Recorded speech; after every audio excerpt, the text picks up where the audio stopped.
Today I will be teaching you the basics of using a Nikon DSLR camera.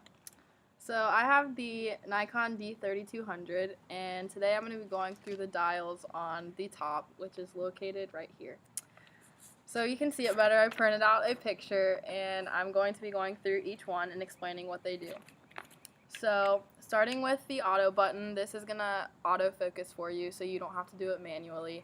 And it's going to adjust the lighting and the aperture and the f-stop.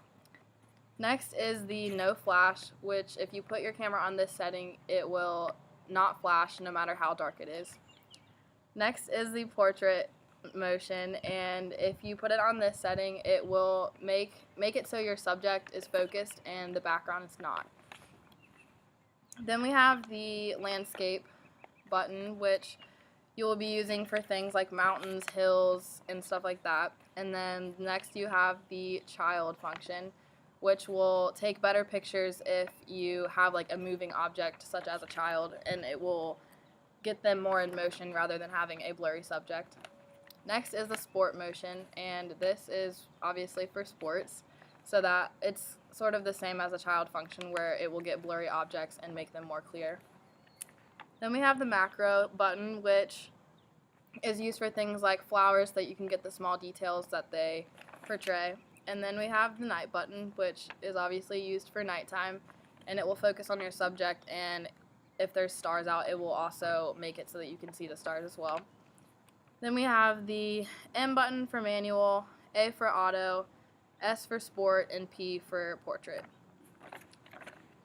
Moving to the front of the camera, or the top of the camera, we have the shutter release, which if you hold it down halfway, it'll focus, and then if you hold it down all the way, it'll actually take the picture.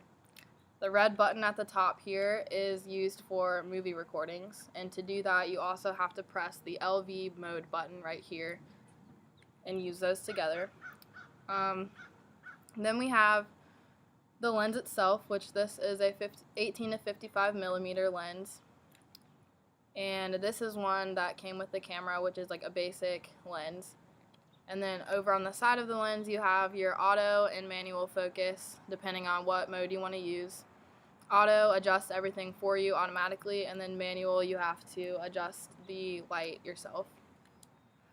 Also on this camera, there's a battery grip, which not only allows you to have 2 batteries to get double the battery life, but if you turn it vertically, you also have a shutter release up here, so that way you get a more stable picture. Other than this lens, I also have the Tamron 70 to 300 millimeter lens, and this is going to be used for things that are far away so that you can get a better up-close picture.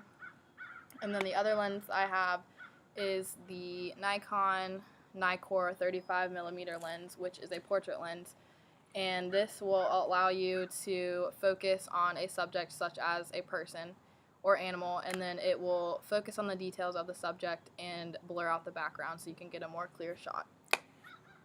Depending on what kind of pictures you'll be taking, you may get different lenses, and they'll help you take better, more accurate pictures. So that is how you use a basic Nikon DSLR camera. Oh God.